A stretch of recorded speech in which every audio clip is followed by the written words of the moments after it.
Good morning everyone. बच्चों, आज मैं आपकी हिंदी व्याकरण से कुछ चैप्टर रिवीजन के लिए लूंगी, जिसमें पहला चैप्टर है आपका लड़का या लड़की, जो मैं रिवाइज करा रही हूँ। चैप्टर 7 है। इसमें देखिए बच्चों, यहाँ कुछ पिक्चर दिए गए हैं, लड़का और लड़की, राजा रानी, चूहा चूहिया, बैल गाय। मैंने ये क्यों पढ़ाया है आपको?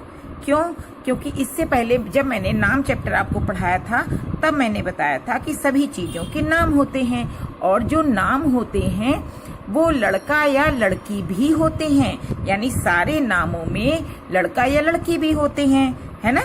यानी उनके जो शब्द हैं वो स्त्री जाति और पुरुष जाति के भी होते हैं, है ना।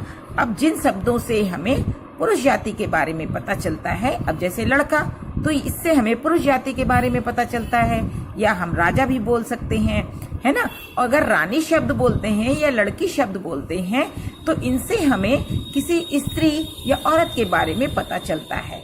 तो देखा बच्चों, ये जो नाम होते हैं ये लड़के और लड़की के भी होते हैं। इन्हें हम लोग, जो लड़के के लिए नाम शब्द आते हैं उन्हें पुल्लिंग, और जो लड़की शब्द के लिए प्रयोग होते हैं उन्हें स्त्रीलिंग बोलते हैं। ऐसे ही कुछ और नाम नीचे दिए गए हैं जिनमें पुल्लिंग और स्त्रीलिंग होने का पता चलता है। अगर हम नाना बोलते हैं तो वो पुल्लिंग होगा, और अगर हम नानी बोलते हैं तो वो स्त्रीलिंग, यानी पुल्लिंग शब्द ये नाना है।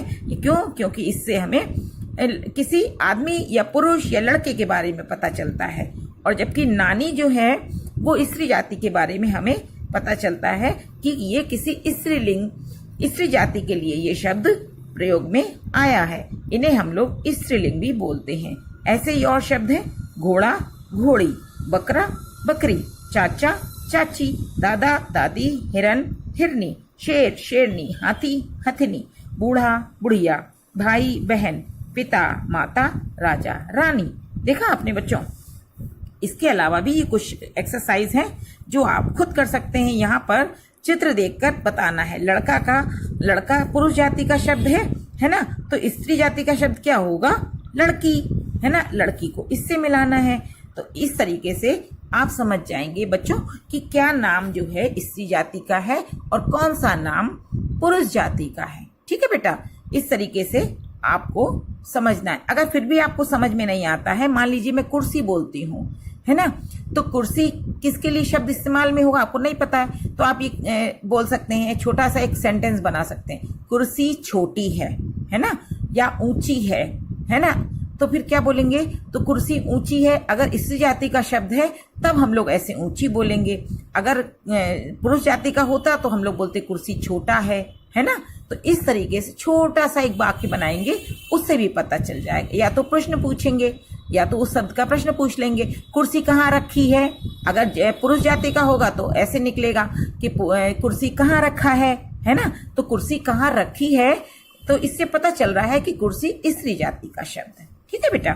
अब इसके बाद पीछे से चलते हैं और अब बताते हैं एक या एक से अधिक, या एक या अनेक। इन्हें हम लोग बच्चों वचन भी बोलते हैं। हिंदी व्याकरण में इनको वचन बोला जाता है।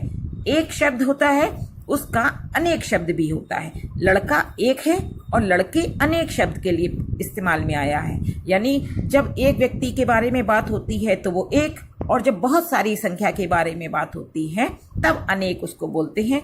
एक को हम लोग एक वचन और अनेक को बहुवचन भी बोलते हैं। अब जैसे तारा एक है और जब बहुत सारे होंगे तब तारे। कुर्सी एक है, जब बहुत सारी होंगी तो कुर्सियां। पेंसिल एक है, जब बहुत सारी होंगी तो पेंसिलें। तोता एक है तो बोलेंगे तोता, और जब बहुत सारे होंगे तो क्या बोलेंगे बच्चों? तोते, है ना। तो एक के जब जो शब्द हमें एक या अनेक के बारे में या एक से ज्यादा गिनती के बारे में बताते हैं तब अनेक शब्द होते हैं, और जब एक चीज के बारे में बताते हैं तो एक होता है। तो बच्चों जान लिया ना आपने, जो एक चीज होती उसे हम लोग एक वचन भी बोलेंगे, और जो बहुत सारी होंगी उन्हें हम अनेक या फिर बहुवचन बोलेंगे। ठीक है बच्चों। इस तरीके से एक का अनेक भी होता है, क्योंकि चीज एक नहीं होती है, बहुत सारी भी होती हैं, है ना।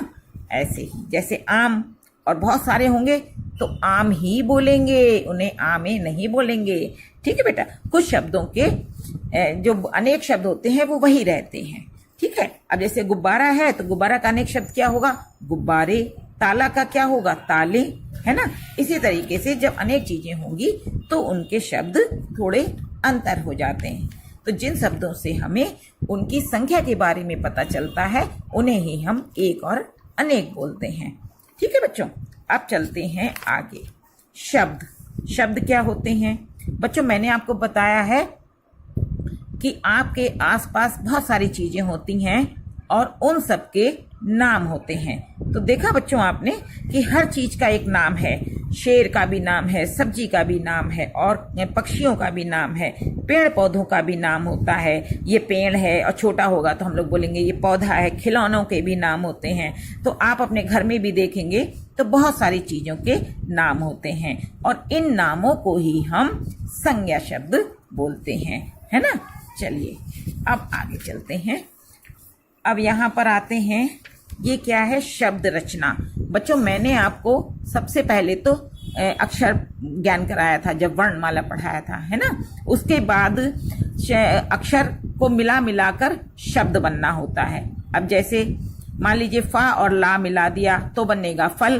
अगर फा के साथ हमने स्वर की मात्रा लगा दी तो बन जाएगा फू और ला फूल, है ना।